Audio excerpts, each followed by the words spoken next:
In the beginning, the Israelite nation comprised 12 tribes. 12 tribes of Israel. These tribes divided into two sections. One became the Jewish people, of which the main tribes were Judah, Benjamin, Levi, minority representations of the other tribes. And the other section was the 10 tribes of Israel, headed by the tribes of Joseph, Ephraim, and Manasseh, who were further to the north. The Assyrians conquered them, took them into exile. From there they moved out.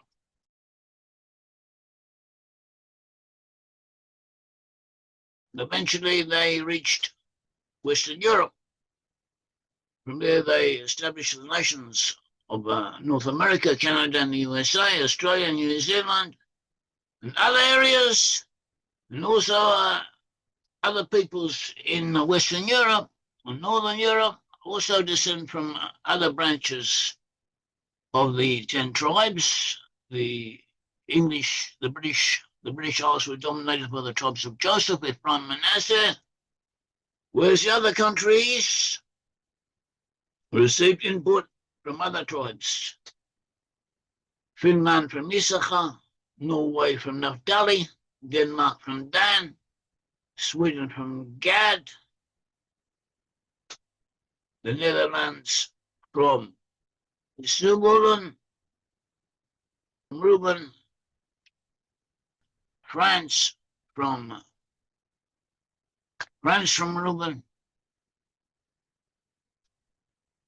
Switzerland from Issachar, and other tribes, and there were here and there were elements from one tribe or another intermixed with elements from another, and also there were non-Israelites amongst them. Also there were Canaanites who came with them, assumably came with them from the land of Israel, who had been assimilated with amongst them, whilst they were still in the land of Israel, and others whom they met in their journeys, and also when they reached the areas of Europe, they intermixed with them.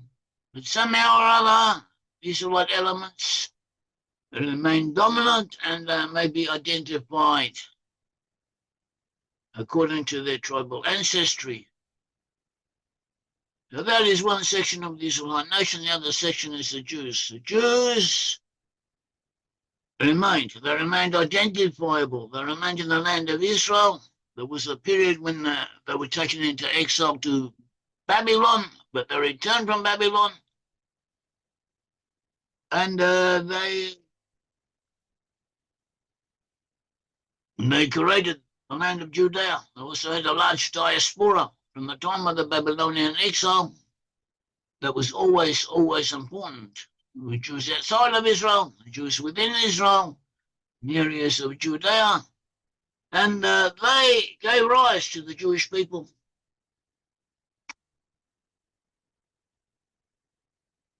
Jewish people today are divided between Sephardic Jews and Ashkenazic Jews.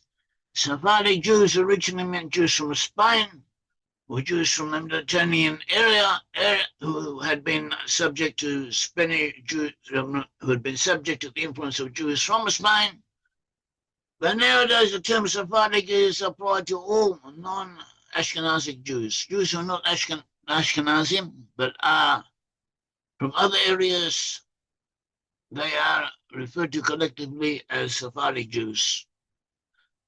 The DNA indicates that the Sephardic Jews mainly come from the Near East, from the areas of the land of Israel and its surroundings.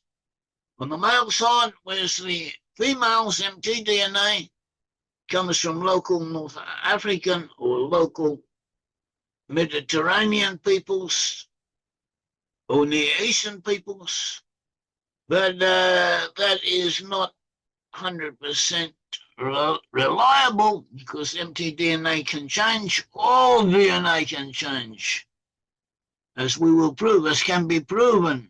Animals do not change one by one.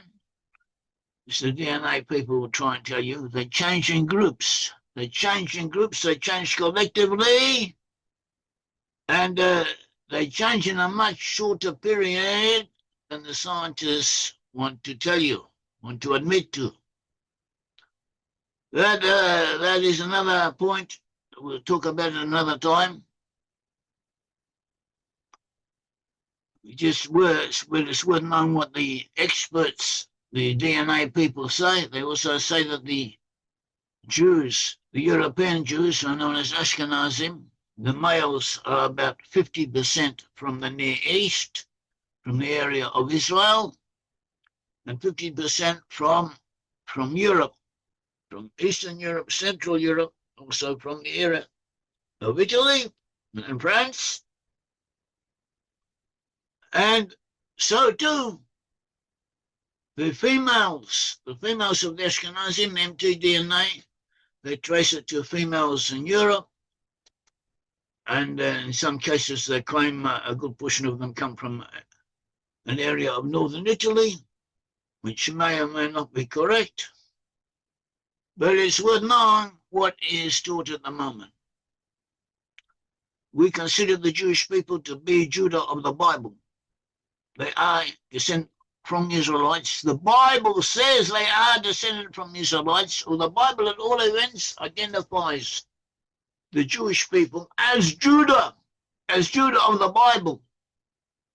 In biblical terminology, you have the figures of Judah and the figures of Joseph. Joseph can represent all of the 10 tribes, or especially the tribes of Joseph, Ephraim, and Manasseh, who are dominant amongst English-speaking peoples. And we have Judah. And Judah represents the Jewish people. And the descriptions given to Judah are those of the Jews today. Bottom line is that according to the Bible, the Jews are Judah.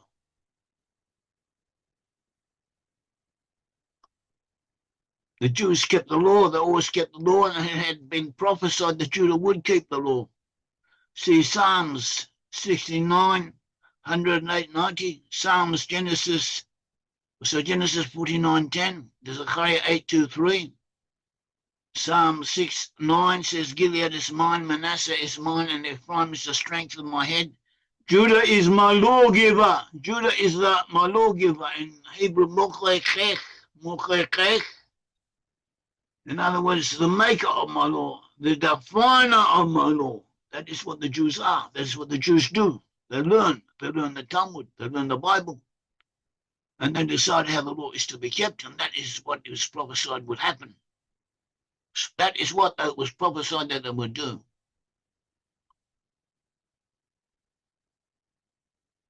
And this will be acknowledged by the peoples, all the peoples of the earth, and especially by the 10 tribes of Israel.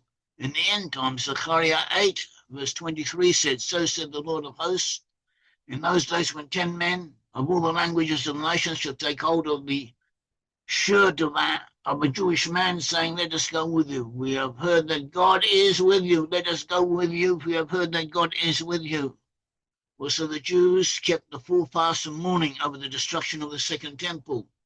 Zechariah 8:19 says, 8:19, Zechariah, so said the Lord of hosts, the fast of the 4th month, the fast of the 5th month, the fast of the 7th month, the fast of the 10th month shall be for the house of Judah for joy and happiness, and for happy holidays, for love, truth, and peace. In other words, Zechariah is saying that in the end times, the days that up until then had been fast days, days of mourning, will become feast days when God will return.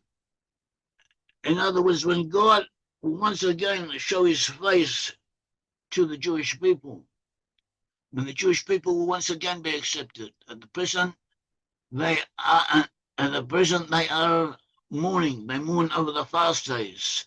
The fast days, they mourn 4 times a year. On the 4th month, the 17th of Tammuz, the 5th month, 9th of Ab, and the 7th month, the 3rd of Tishrei, the fast of the 10th of Tebet. There you have it. This is what Zechariah said. He said the fast of the 4th month, the fast of the 5th month, the fast of the 7th month, the fast of the 10th month, and these are the months on which the Jews today fast. And in the future they will be days of happiness and rejoicing. And there is no other people on the earth to whom this verse, this prophecy can apply, only to the Jewish people.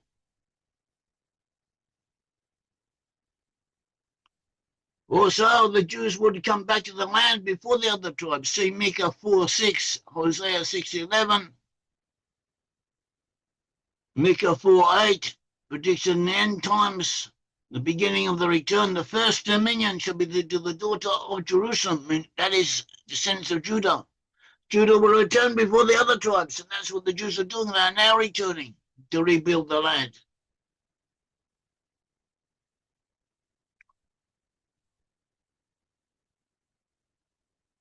Also was prophesied in Genesis 49:10, the scepter, that is a scepter in Hebrew shevet. Shevet is a tribal recognition. In Hebrew, shevet means tribe. It means both scepter, that is staff, and also means tribe, the tribal standard.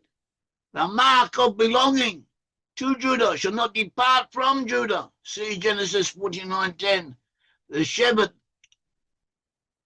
the standard of the tribe, shall not depart from Judah, nor the student of the law, that is the lawmaker, from between his feet until Shiloh come, and to him will be a gathering of peoples. So Judah will always be recognizable as Judah, and you will always have scholars who learn the law, and the Jews will be known for that, for studying the law. And this will continue until the Messiah comes. The Jews will have suffered for being Jewish, whereas other tribes will not. Therefore, the Jews at first would be loath. They would not want to recognize the tribal origins of the other tribes. See Isaiah 49:21. This is a natural reaction, and there's no reason why they should do so until they have more proof, until those people who belong to other tribes show a willingness to identify, and until the proofs that we have, that others have, the proofs of their tribal identity is known and accepted by them, and known and checked it out, proven. And Isaiah 49, he says, verse 20, the children of whom you have were bereaved, that is, they lost the other tribes, shall yet say in your ears, the place is too narrow for me, move over so that I will dwell. They want to come back and dwell. And you shall say to yourself, the Jews shall say to yourself, this is what God is talking through the prophet, Isaiah 49:20-21. Who begot me these? Who gave birth to these, seeing that I am bereaved and sold, it was alone,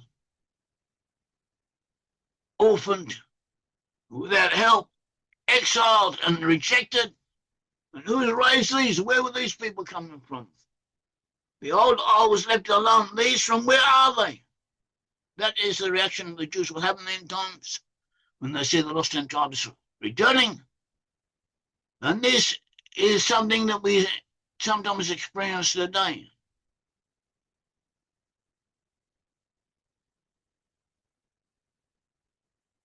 Isaiah 27 says, it shall come to pass on that day that a great shofar shall be sounded, and those lost, that is of them, those lost in the land of Assyria, those who are exiled to the land of Assyria, and those exiled to the land of Egypt, that is the Jews, shall come, and they shall prostrate themselves before the Lord on the holy mount in Jerusalem. In the end times they will return, they will come back together.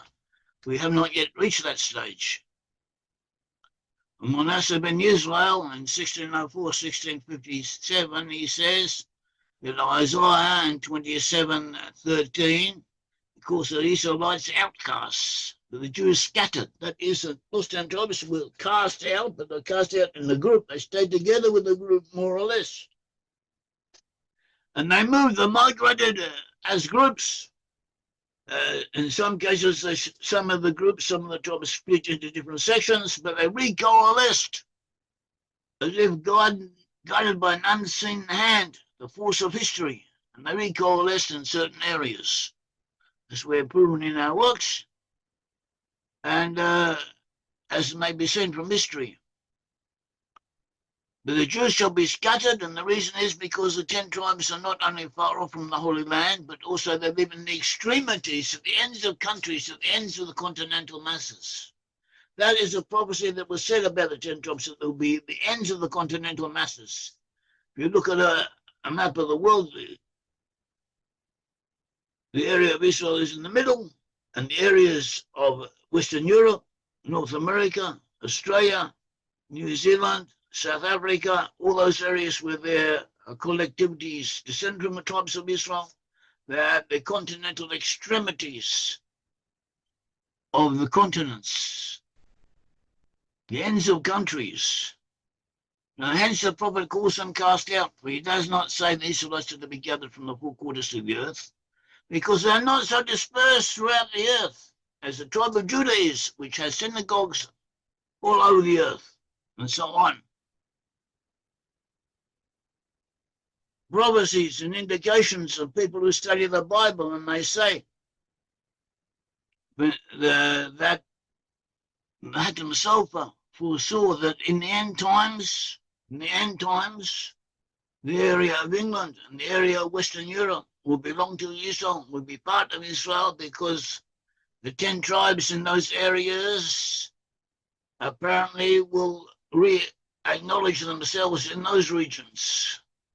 And those regions will be considered part of the greater land of Israel.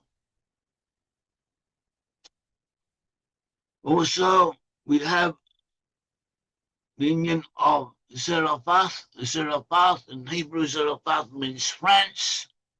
Abijah, the book of Abijah in the Hebrew says that this first exile, that is the first exile lost in tribes of Israel, will be in Zarephath. Zarephath meaning France, or according to Rashi, a great commentator, meaning France, and according to Abarbanel, there was also a great commentator, meaning both France and England. And according to Nachmanides, it means all of the northwest area of Europe. At all events, great sages, great scholars saw that the lost 10 tribes would be in the western regions.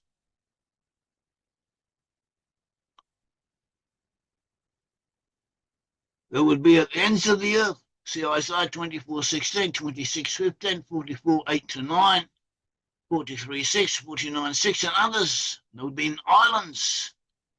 Isaiah 24:15 and other sources where they are. They would be in peninsulas, Jeremiah 31:8. They would be in by Tarshish, the Atlantic Ocean area. Isaiah 16:9, to the west of the land of Israel. Isaiah 24:14 and more. To the northwest of the land of Israel, see Isaiah 49:12.